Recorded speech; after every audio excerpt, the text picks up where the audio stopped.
republic for which it stands, one nation, under God, indivisible, with liberty and justice for all.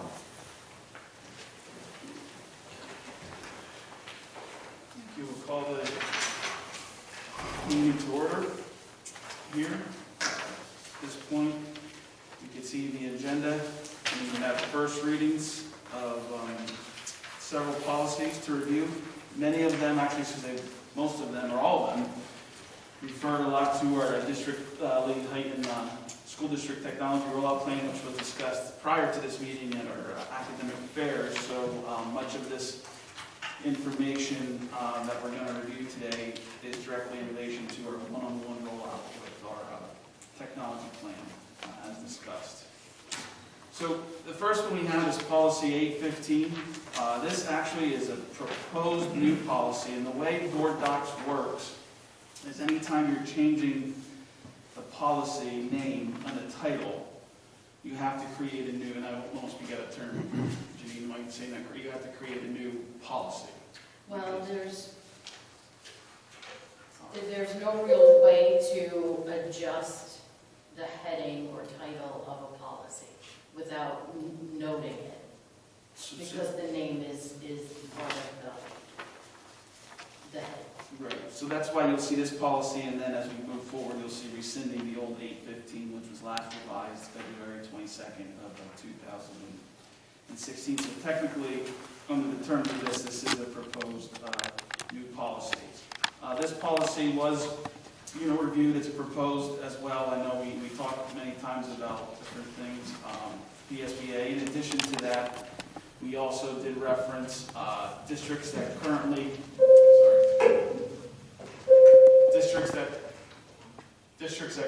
have a one-on-one rollout, and so we've been in a lot of communication with them too. The fortunate part about not being first is you have the opportunity to talk to districts about some of the issues that they had with their rollout. Some of the districts we talked to were, Jim Thorpe, who does have a one-on-one, some of the different programs. A lot of times before we go into developing a new program for the district, we'll talk to other districts that have implemented that. For example, our CLIU, Carbon Media Unit, has a technology council, which meets once a month with curriculum, and a lot of this stuff is discussed, and there's a lot of dialogue back and forth. So this policy, again, references much of the updated compliances that are needed to be part of the one-on-one rollout.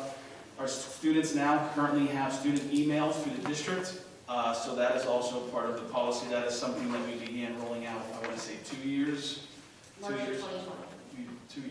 March of 2020, we're rolling out that. Of course, our teachers have always had district-wide email on all our employees, but the students is a new piece. So, without going through and reading the entire policy, is there any questions regarding policy 815, the acceptable use? And in addition to that, there's also an attachment that the students sign. If you have to view it online, when the students get their advice, when the employee, gets their advice, they do sign off that they have read and understand the policies. Is there any questions on policy 815, the new one, not the current one that was last revised in 2016? I don't have a question, I have a comment. Hold on one second. So this is a committee meeting of the board of directors. So are you running this meeting, or is the board member running this meeting? Because we should be running this meeting as directors, holding the administration accountable. They're not making a sales pitch to us to try to convince them to pick up these policies, Rita. It's our responsibility as directors to run this meeting, not necessarily the superintendents running the policy meeting of the Lehighton Area School District government. Do you want to run this meeting, or should I? Mr. Bradley, Excuse me, I'm talking to Rita first. So Rita, do you want to run this meeting, or should I? With Mr. Cleaver running it. Why are you okay with that? Why are you not? Because it's a government meeting. We're supposed to be holding the administration accountable to not only writing the policy, that we're actually writing this policy using them and other parties to help us write this government policy. And then we hire administration to administer or enforce the policy. And then we, as the board, end up adjudicating this policy to make sure it's held accountable to all students without any capricious application of a policy. That's the hierarchy. If you want to abdicate that authority to Mr. Cleaver, which it appears like you're doing, I just want to make sure that you're doing that on purpose. I'm not advocating Not by default. anything, Mr. Bradley. I'm just stating that these policies have been vetted by a lot of people other than you and I feel that's fine, that these policies have been checked by attorneys, there's laws that go with them, and I'm fine with that, and that's all I'm going to say. Yeah, but I'm asking who's running the meeting, Rita. You didn't answer the, hold on, Mr. Cleaver. So you didn't answer the question. Are you running this meeting, or are you I'm abdicating? not going to answer the question, David. I'm not. Mr. Bradley, I'll answer. Excuse me, Mr. Cleaver, you don't have I'm to. not running the meeting. You don't have to. So hold on, a board member should run this meeting, Do you not, have a comment? I suppose I'd like to hear. we do, but hold on a I do have a second. question. Hold on, we've got a lot of questions. There's tons of questions on this policy. So we got to make sure the hierarchy's Let me correct. get to it, because you can't even get past the fact that, yes, I'm running the meeting. So can we please get the If comments? we're going to allow you to run the meeting, which I don't mind doing that if we're going to concede Mr. Bradley. that we're going to abdicate our authority as a Ms. board Bowles, can you please? to, no, sir, wait a second. Mr. Barb, Bradley, please I'm wait. giving this stuff to We Ms. are the Bowles. government, you are We're not. talking about the policy meeting. I know, but you're If you'd talking like about the to procedure. Ran, I'm sorry, we'll have to agree to disagree. I would like You don't hear the agree to comment disagree. The of board public. runs the show. You are here at a board Opinions of meeting. how things should be run, as do other people, and that's okay. We can agree to disagree. At this point, It's- I'm asking that we include the public so they can have their comments or questions. At one point we will. We should address this procedural process first. If Mr. Bradley, Rita, we're not even going to get through this meeting. Could we at least try hard to get through You one? need to, but you have to set up the hierarchy first. Can I speak? wait, no, you have to wait until the procedure's set up. Rita, are you advocating the authority to Mr. Cleaver? Mr. Bradley, Hold on. Are you please abdicating your authority to Mr. Cleaver to run this government committee meeting to which you were assigned by the government to be a director here today for these people to hold you accountable? Are you hold on, Mr. Cleaver. Are you abdicating that authority to him? Mr. Bradley, It's a question. Hold on. It's an important question because the next questions are going to be, Mr. Cleaver, the next questions are going to be related to this policy. I'm not going to Who wrote them? argue with you. I would like to get to the questions, Ms. Bowles, please. But hold on, I have some questions first before she even asks questions. Wait a second, Barb. I apologize, please. You have to wait until the government actually talks about it before they make an action. It's also based around what other districts are doing around a one-to-one rollout initiative. So as far as this being a blanket from the PSBA, administration work with the technology group to put this together. Okay, well then my first comment is under email in the policy. And this is how I feel about it, the district should never have the right to destroy email. Doing so circumvents proper access to information under the right to know law. Directors are now required to use district email accounts as we open the door to removal of the emails that would obstruct information under the right to know law. If the solicitor reviewed this policy, this should have been picked up on and not included. If he has not reviewed it, why not? Where can you, All right. under email? It's under email. It says users are expected to communicate with the same appropriate, safe, mindful, courteous conduct offline. Online is offline. Email usage may be monitored by authorized Lehighton area staff, and email will be archived. Users are reminded that they have no expectation of privacy with regards to emails created, received on the LASD system. The district has sole discretion to access, maintain, and/or destroy emails sent and/or received from a district account as it deems necessary, appropriate. No. Because that also violates your policy 801 for, wait a minute, I'm looking where I know I put it in here. Public record. I will get that, and that's one thing about actually having policy meetings where you can have dialogue and stuff, that have this type of discussion, being this first reading and second reading, we can bring that up and get these answers asking for, going to second reading. Okay, well, I think that should be stricken, and it's found in other policies as well. Because I don't think that the administration has any right to destroy email or remove it. Okay, then under personally owned devices. How does this apply as apparently students are expected to use personal devices to sign out for bathroom breaks? And it says, students should keep personally owned devices, including laptops, tablets, smartphones, and cell phones, turned off and put away during school hours, unless in the event of an emergency or as instructed by a teacher or staff for educational purposes. That would be considered education, if it's in the, teacher and educational purpose. Yeah, but my issue with this is, what if somebody doesn't have a cell phone? They do have, their Chromebooks that they received do have a camera on them. The So, what? the Chromebooks that the students got at the high school, the high school's the one that's using the sign-out sheet right now, where they have to scan it, the QR codes. Okay. Their device actually has a camera in it, so they could take that with them. So you mean like their Chromebook or whatever? Yes, Now, do all the high school kids have a Chromebook? yes. They just received Okay. them yesterday. All right, because I know that was an issue with somebody I know. I just don't understand why you can't just have sign-in and sign-out sheets. I know COVID and everything, but it doesn't live on surfaces very long at all.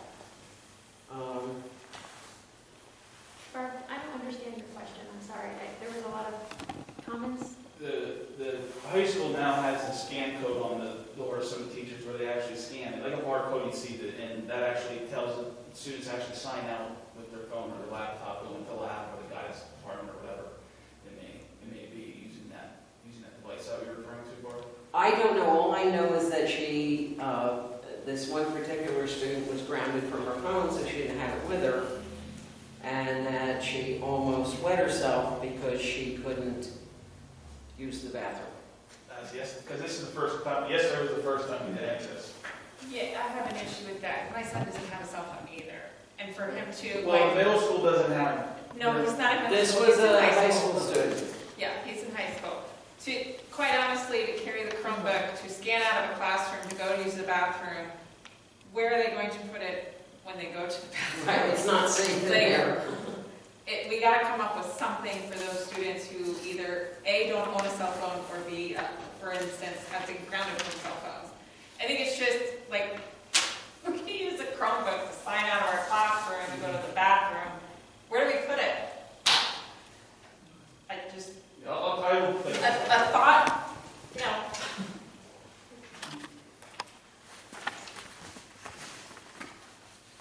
Barb, do you have any more? Yes, I'm looking. Thank you. Oh, that was under the email. Okay, under policy 815.2. Or do you want to wait? Let's do one at a time, please. All right. Thank you. We'll wait till we get to that. 815.1, again, this is a. Hold on, wait, we're on 8:15 still. We're still on 8:15. Not everybody got a chance to talk. Do you have anything else, miss, that you wanted to say? Miss? I'm sorry, what's your name? My name is Jennifer Wagner. Okay, Jennifer. Do you have anything else you wanted to say on 8:15 at all? If I do, I'll say thank you. Okay, no problem. Did anyone else have anything on 8:15 before I start? Because I have a lot of things on 8:15 that we need to be addressed. Anybody else want to go first? Okay.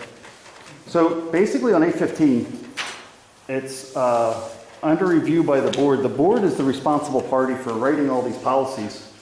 And the fact that they let the administration write them prior to the board even having access to create some of these, and the fact that the Pennsylvania School Board Association a lot of times does these, and Rita had mentioned that an attorney looked at this. Do you know which one looked at this? Rita? I didn't say an attorney looked at this. You said it was reviewed by legal. PSBA reviews all this. PSBA reviewed this legally? They review it, they give us sample policies, and they actually give us I believe it's called a PNN volume, where they recommend policies that should be under review, and it talks about new state laws or federal laws for that come in, and so they give us guidance that way as well. And when you say us- recommended that you can have the right to remove the email from the system. Yeah. So hold on, wait, we're going to get there in a second, I have Barb. a big issue with that. We're going to get there in a second. But please let me have my turn for a second as a director. I just want to make sure these meetings are held professionally. They currently have not been. We're going to get there. We got to restore the government back to the people because that's how it works. So the first question is, you're saying that the Pennsylvania School Board association, which we're a member of and pay over $11,000 a year to, gave access to this information to whom, Mr. Cleaver? To you? It gives it to the administration, yes. To you. Yes. As the administration to the board that's responsible for adopting this policy, did you then present that information provided to you by the PSBA to all the board of directors, press and public, before it got to this meeting? We're presenting it as part of the agenda this evening. But you didn't have any of the other information other than this policy. This is what was provided. That is correct. So where's the other documents, or is this all you were provided? No, it's not always right. I said Thank you. So- we also use other school districts as well to create this document as well. Right, so all of that information that you used to create this, edit to here, is responsible to be given not only to the board of directors, but to, according to our policies, the press and public prior to this public meeting of your duly assigned directors that were assigned this position at a board meeting. So you're a director at this decision. You're making decisions. You're taking official action. You're a fully fledged director at this meeting, Rita. So therefore, to abdicate that authority causes some of the problems like Barb's mentioning, where the administration wants the power and right to destroy documents that are required by law to be retained, required by our own policy to be retained, and then there's no accountability. And it's that lack of accountability and the bullying of the administration to try to force the board out of that picture, and you're so willing to do that, that causes the problem within this district. So I'd like to hit a couple marks on this 815 and recognize that it shouldn't even be on for the first reading until these are corrected, because they would be violations of the law and therefore shouldn't even get to this first filter. And the fact that the administration did not properly review this to the point where it's even here. Hold, excuse me, sir, I'm talking. Do not offend. We did. Do not take offense to this. And we feel that this is a properly reviewed document that's being presented for the first reading. As the questions arise to us, we will get answers to those questions regarding for the second reading. You don't need to interrupt me. I'm on a roll here, bud. So the reality is he says he reviewed it. He's now going to take comment from the public. Hopefully the public shows up and has an opportunity to make these comments. But a lot of times they do not. So here you go. On page, I'm going to try to count these off on you. Page 4, it says you're going to discontinue access to an account of any student who violates the guidelines and expectations for use.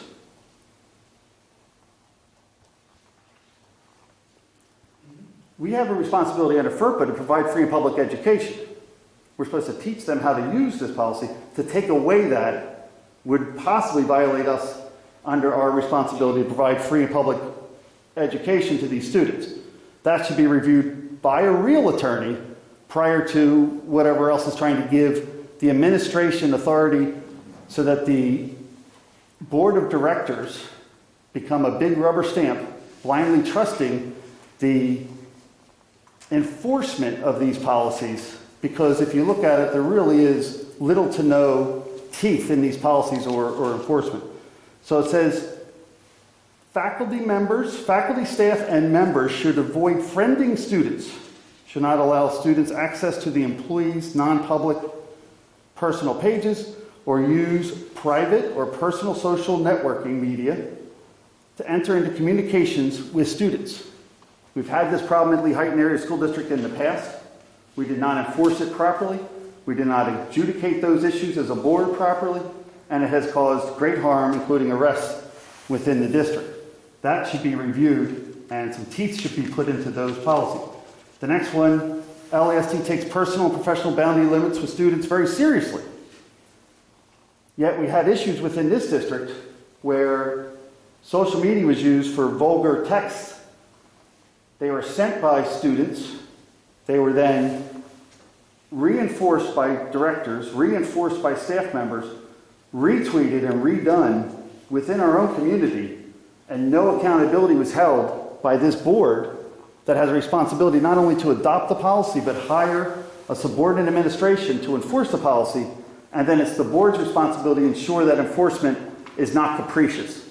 And that's our responsibility, and we've been charged with this. It costs lots of money, and it's very painful to recognize that students are being at risk because of that capricious application of policy, typically from a rubber stamping board.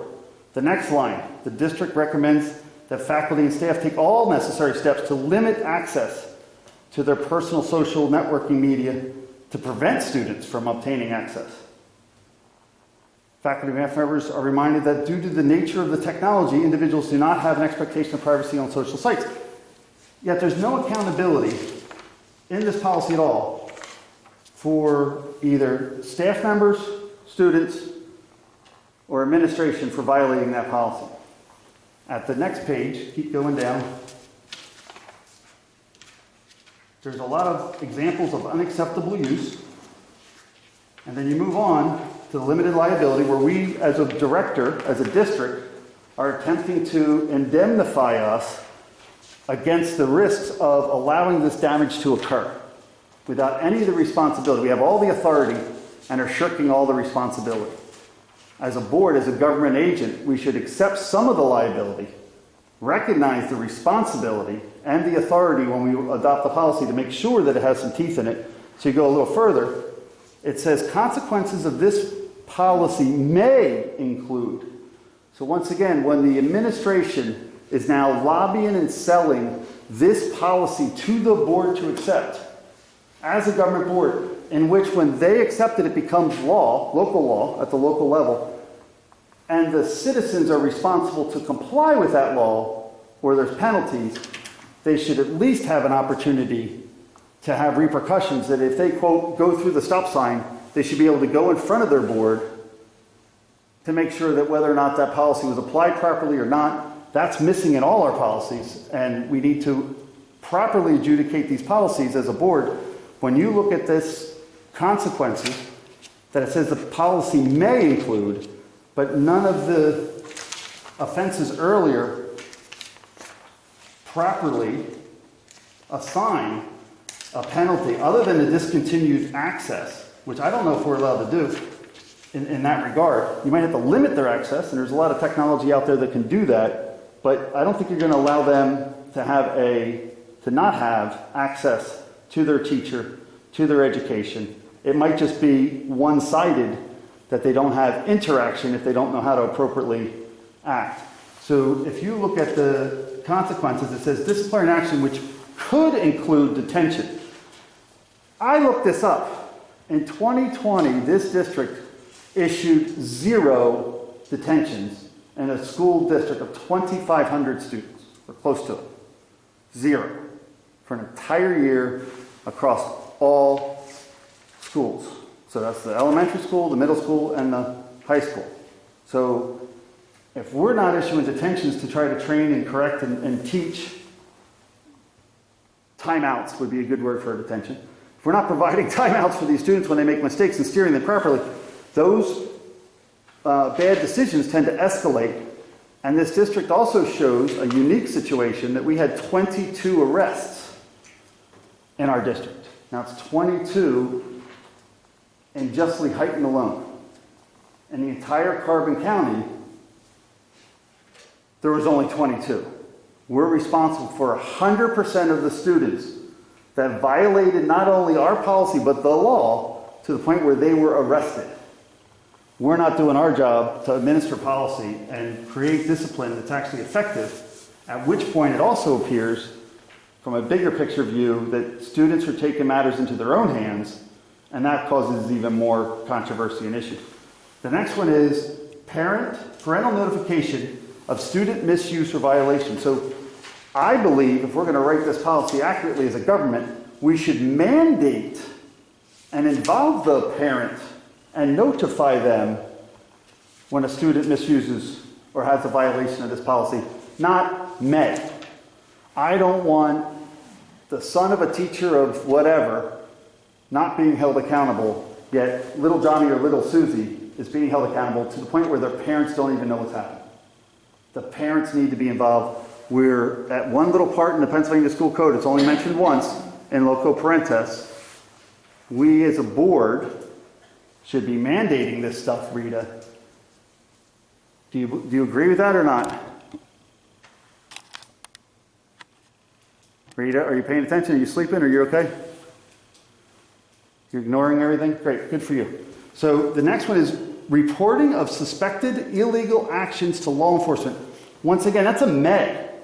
I believe it should be a shall, and it should be a mandatory reporting, because we are mandated reporters, and if you suspect illegal activity, you should nip it in the bud. We shouldn't have activities that escalate into sexual assaults, rapes, children pornography inside of the bathrooms. We should not have an escalation.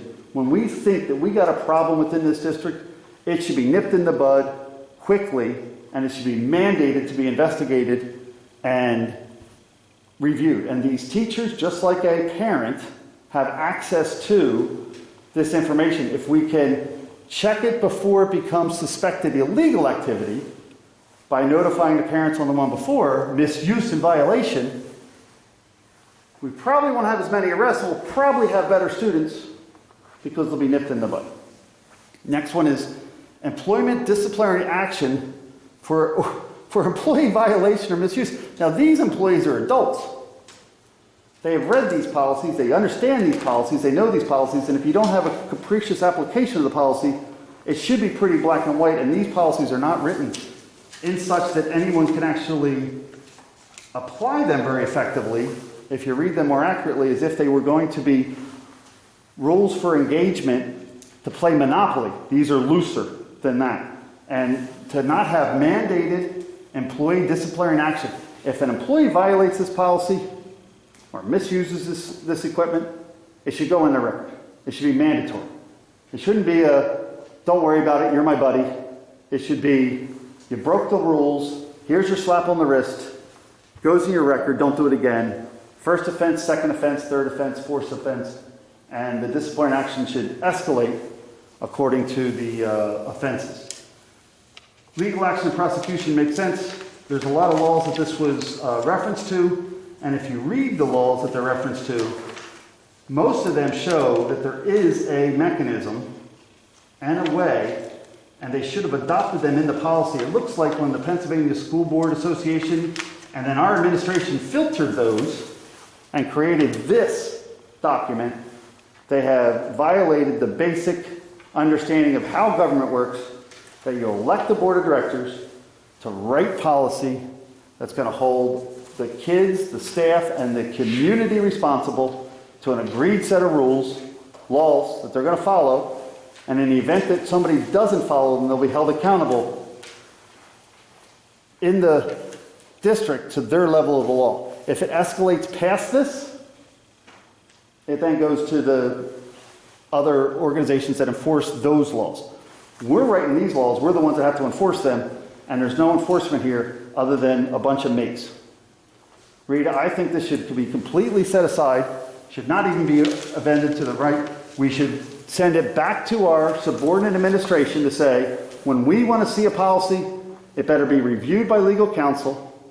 Before we even get here, it should be reviewed by legal counsel. The legal counsel's opinion on the policy should be provided to every board member, not just the 3 they delegated to be on this policy committee. And then it should be given to the public for their review, because they're the ones that are going to have to be held accountable to it.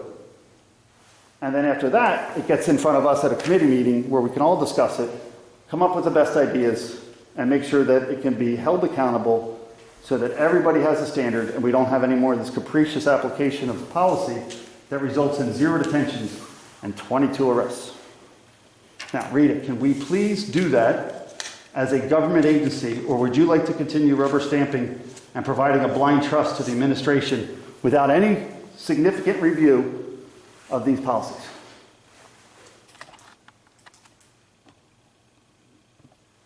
Rita, you're a board member at a committee meeting. I'm asking you a direct question.